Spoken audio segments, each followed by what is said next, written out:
Okay, we'll make a start. So welcome everyone. My name is Dermot Lynott. I'm an associate professor in psychology here in Maynooth University, and I'm generally into all things open research and delighted to be giving a short talk this morning as part of Love Days Week 2024.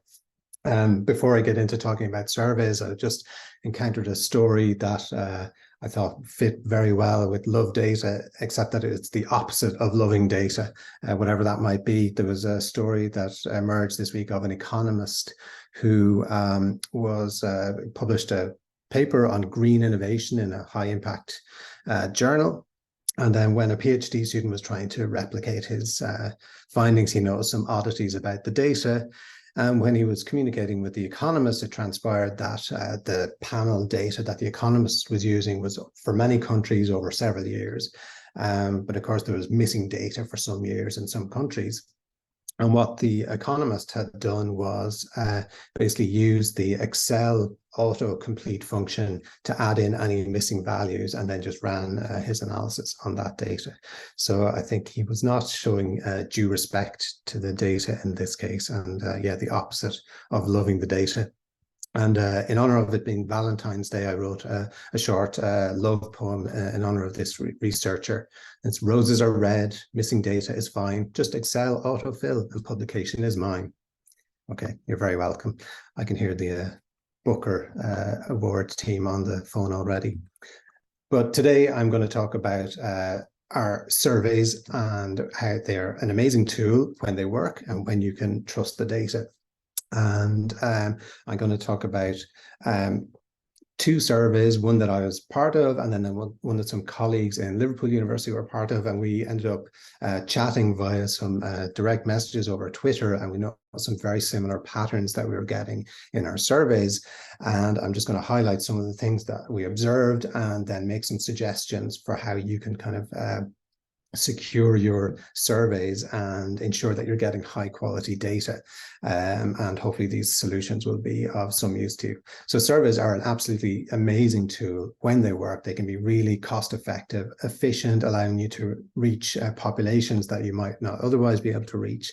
And that's all brilliant if you can trust the data. If you can't, they're next to useless. So this is a tale of two surveys.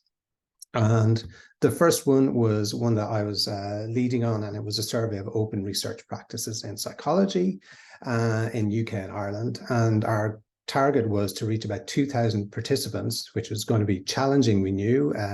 So it was just academics and researchers in psychology across the UK and Ireland.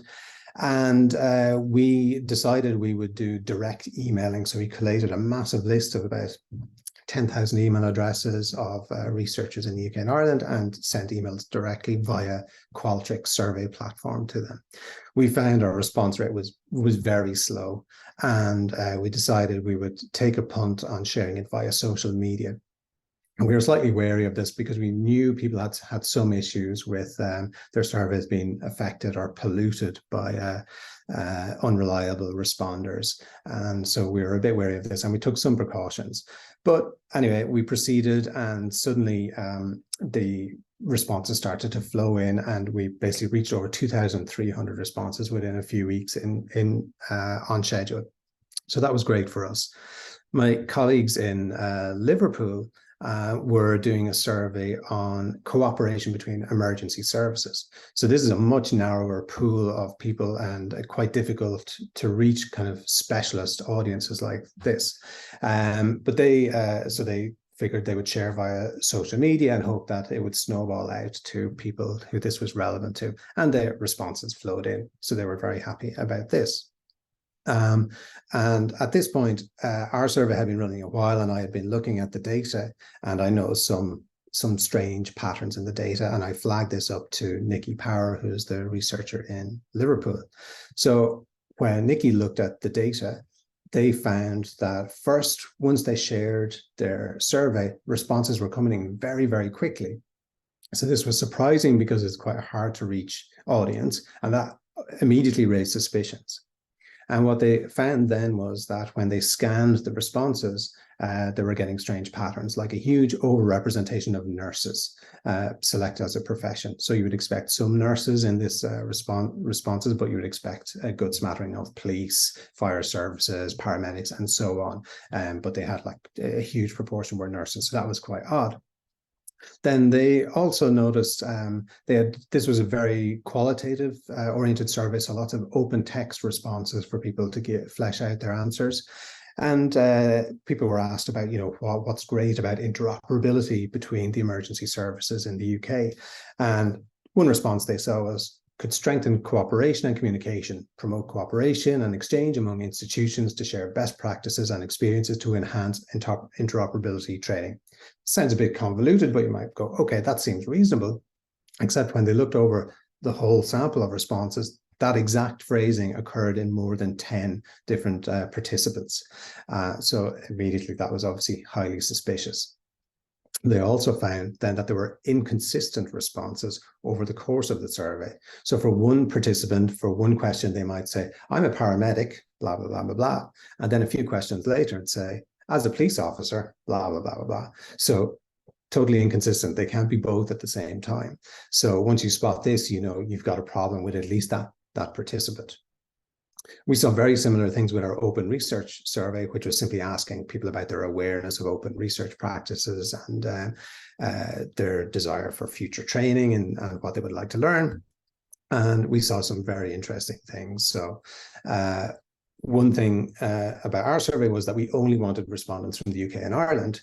So when we looked at where people were coming from, despite the fact that they had to tick a box saying, yes, I'm in the UK and Ireland, when we looked at the IP addresses and the latitude and longitude, we could see that people were from all over the world. And we noticed a huge number of responses were coming from the US for some reason. And you can see that from the latitude figures highlighted there.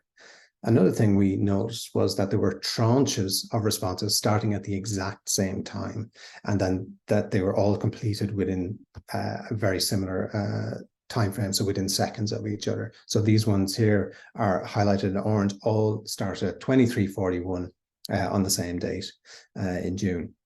And we noticed this many tranches across the full data set. Now, our survey was much more quantitative in that people were rating on scales, 1 to 7 Likert scales, about the extent to which they were aware or used different practices. And when we looked at the rating scales, we expected that if there were bots, that they might just give like the same rating all the time. So 5, 5, 5, 5. That didn't happen. It happened in maybe one case out of the 2000.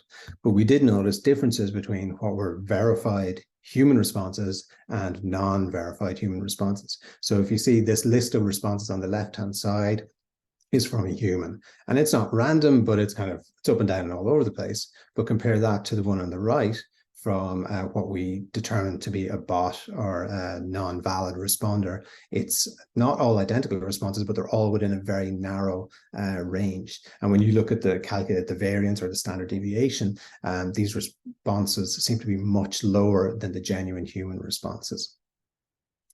Like with the emergency services survey, we also found an overrepresentation from certain groups. So we had one question where people just had to indicate their academic institution, and they were organized alphabetically. And we found overrepresentation from places beginning with A, B, C, or D. So lots of people from Abertay, Bishop Grosseteste, Cardiff Metropolitan. So these raised our suspicions as well. So we might expect a couple of responses from these institutions, but not to the extent that we observe them. Also, as with the emergency services ones, we saw inconsistent responses across the surveys.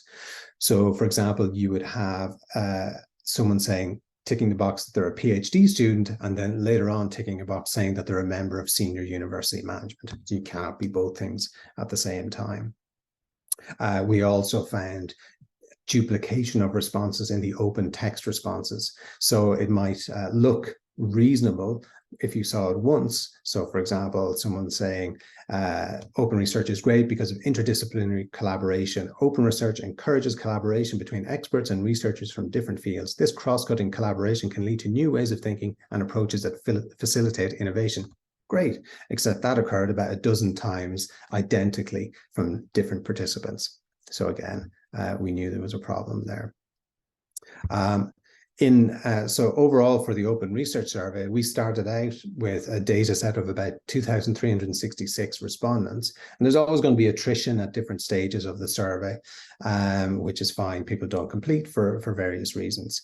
But one thing that we did when we launched our social media version of the survey was we added an attention check to literally just see if people were attending to the questions and answering them reliably. And we asked people, have you recently paid a visit to Mars?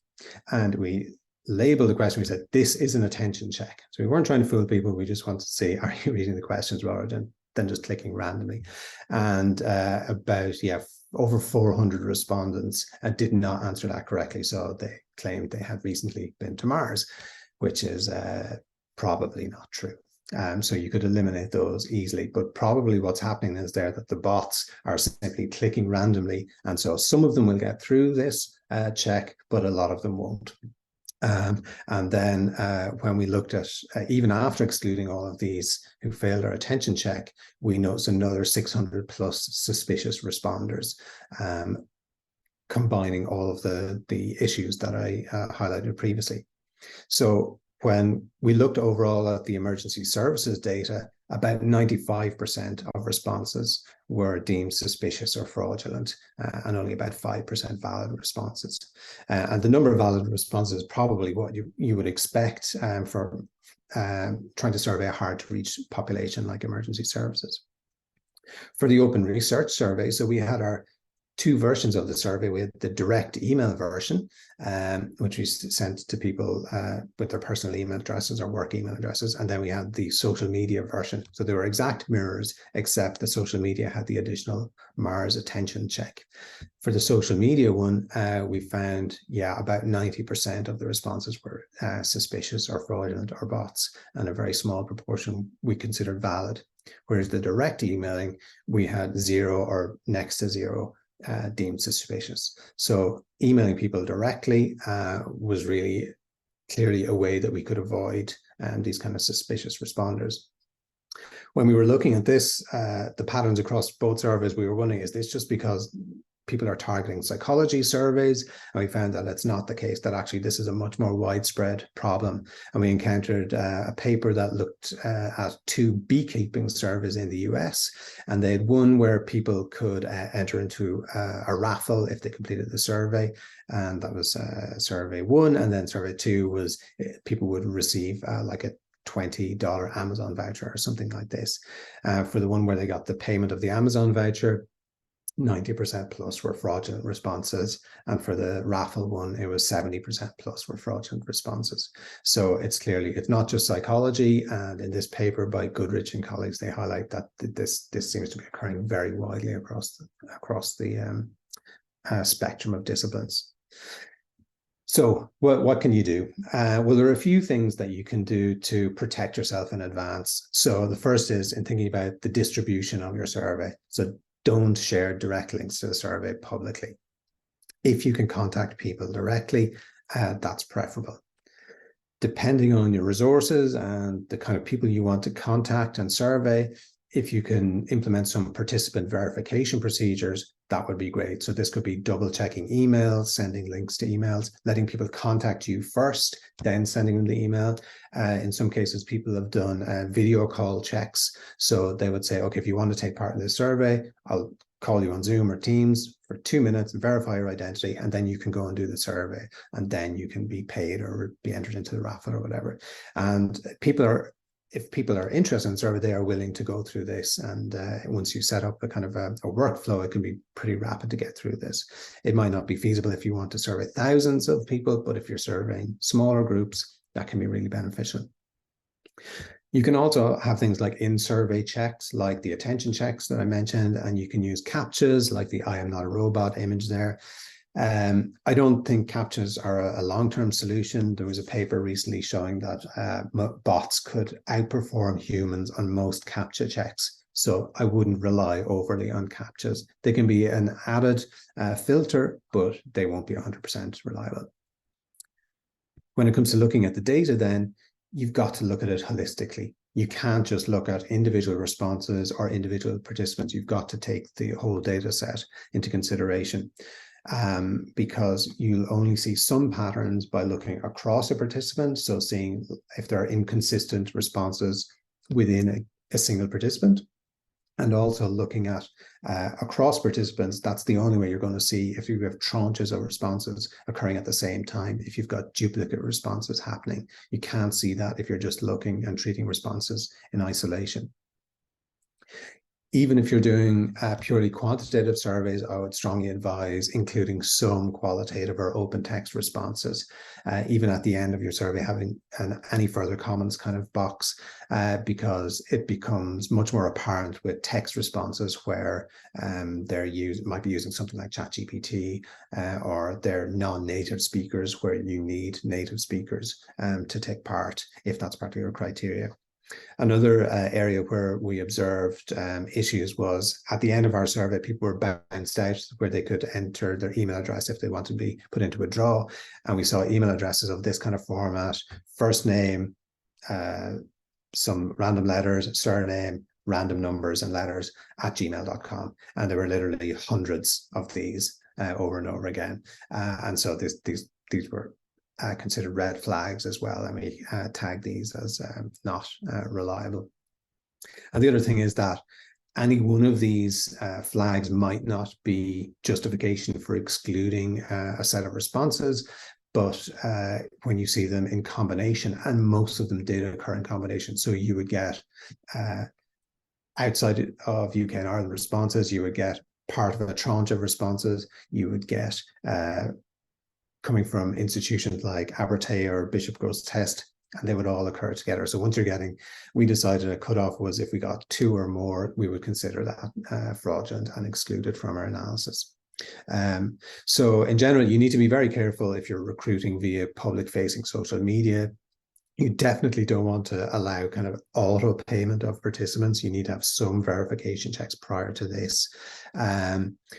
When you get your data in, you should blind code responses or double code, have someone else go over the responses as well, and they will catch stuff that you won't catch. And you certainly can't rely on built-in bot detection.